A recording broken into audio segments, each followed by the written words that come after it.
All right, I get it. Mixed feelings. But look, within the next 6 months, our Toronto condo market will see a completely different picture. The trouble is literally here. Everything is arriving at the same time, and our Canadian real estate market will fail. Why am I so certain about that? Well, I will share my screen. I will show you data. I will show you these hints that I believe make this real estate collapse come even faster. So let's get right into the video. All right, so what is the big deal? Obviously, we know that the real estate prices in Canada are extremely high. The carrying cost of owning real estate is ludicrous. It is crazy. I do not know if you own real estate, but you probably clicked to find out what is going on. I will share my screen and I would love to get into some data here because I do believe that we're literally heading into a huge real estate collapse right here in Canada. Yes, there are two different tunes played at the same time. Half of the population is saying, don't worry about it, everything will be fine, nothing will happen, we're still strong in Canada. Maybe they have not been affected yet. But the other side of the spectrum, so the other side of the population is literally watching the collapse in front of their eyes. They have been dealing with the collapse for the past few years without even knowing it. But how do they know? How do they know that they're suffering and they did not pull out yet? Well, one reason is because of the real estate rates skyrocketing that quickly, that severely. And look, like people were like literally in shock, right? Like I was talking to investors, I was talking to owners in the condo market specifically, and they're like, oh my gosh, like my rent cannot cover anything. Like it's rented to a tenant, it can't cover, I still have to fork some money out of the pocket. But now, this is the catch, because most investors, they're newbies. They have no idea what they were doing. They just thought that real estate will never sink. So we'll get into that in a second. But they were thinking, look, as long as I can hold on to it, as long as I can do that, I will be fine, right? Like it will bounce back. It's just a matter of time. As soon as we see some cuts when it comes to interest rates and Bank of Canada, everything will be fine. Everything will, the lights will be turned on all of a sudden, and we will have lineups and everything will go back to the same. Well, not so fast. It is not going to happen. And within the next 6 months, we will see a drastic difference. We already see it. It's just some people acknowledge it. Some people talk about it. Some people don't talk about it. I did talk about it in my channel. 40,000 units upcoming in 2025 and 2026. We talked about it. I talked about it, right? Who will have the ability? Who will have the ability to appraise on these units? Who will have the ability to actually get a mortgage on these units? So those are all huge questions. And we already have thousands upon thousands of units available for sale, for lease, assignment sales, you name it. People are unloading these things like, well, actually they would love to unload these things. But now, where does it get tricky? And what I mean by that, both sides are affected. The new generation and the older generation. So let me share my screen and let me talk about something here that is very interesting. So in British Columbia, parents are forking out $2,000 and $4,000 on average so their kids can buy a home. Think about it for a second. So what does this tell you? What does it tell me? It tells me that the older generation or these parents, they have some equity in their home and they realize or they know that even with the good standing, with the good credit, with the good income, with good employment, It will take them 30, 40, 50, 100 years to come up with these funds, to save up. $204,000. It'll take forever. So what happens? Most of these parents, I'm assuming this, I don't know the data, you can comment below. But from what I know so far, what I have seen in field, they're taking lines of credits on their current properties and HELOCs. These parents, in order to gift to their children, so they can actually put that down payment and be more in debt when it comes to their mortgages. Because obviously, real estate is not cheap. So let's read further. So now I found this here. It says, and this was interesting, homeowners relying on wealth transfer from their parents in order to purchase a home is becoming the norm in Canada. Okay, moreover, the amount of these gifts has continued to climb, rising 73% higher than in 2019. The average gift nationally now sits at $115,000. Imagine this for 1 second here, all right? So these parents have the equity, they give it to their kids. These kids, they get into these crazy mortgage amounts that they could barely afford. And the interesting part, because of the fear of missing out all along, most of the new generation, right? Most of them, they don't know what they're doing. They just get into it because everybody's getting into it. They don't know how to put two and two together.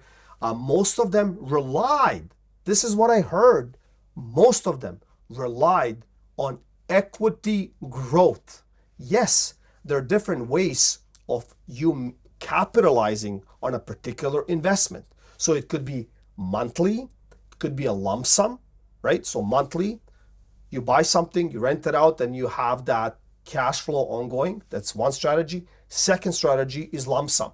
I'm going to buy it for X and I'm going to sell it for Y and Z, right? Very quickly. Flippers, all of that stuff. I'm going to invest resources, make it better, do whatever I need to do. Rezoning it could be another option. I'm going to flip it, cash out, go to the next, right? And then the third one is the equity growth. I'm going to buy it today. I'm going to qualify at X. I will wait before the completion date. I'm going to assign it. And there will be a lineup of people begging me to buy my unit, right? And then on that flip, I will gain the equity. So everybody happy. Well, not going to happen, right? Because there's thousands of these assignments for sale in Toronto as we speak. But what will happen to those folks that already gave those funds, right? Are they going to ask for the money back from their children? How are they going to qualify? Who is going to pay the difference when it comes to the appraisals, right? All across the country. This is not only Ontario or Toronto, Golden Horseshoe.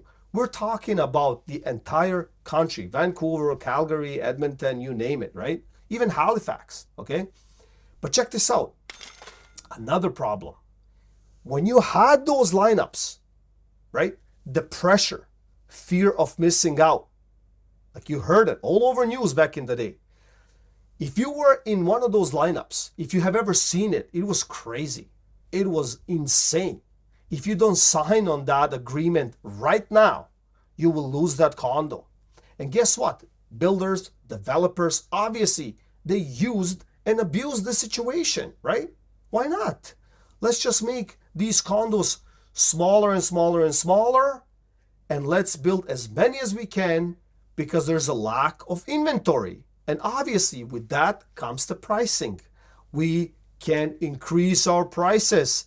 It's all about the profits. So this is where the danger comes in. Who can live in these places? Like if you have ever been in some of these condos, the layouts suck.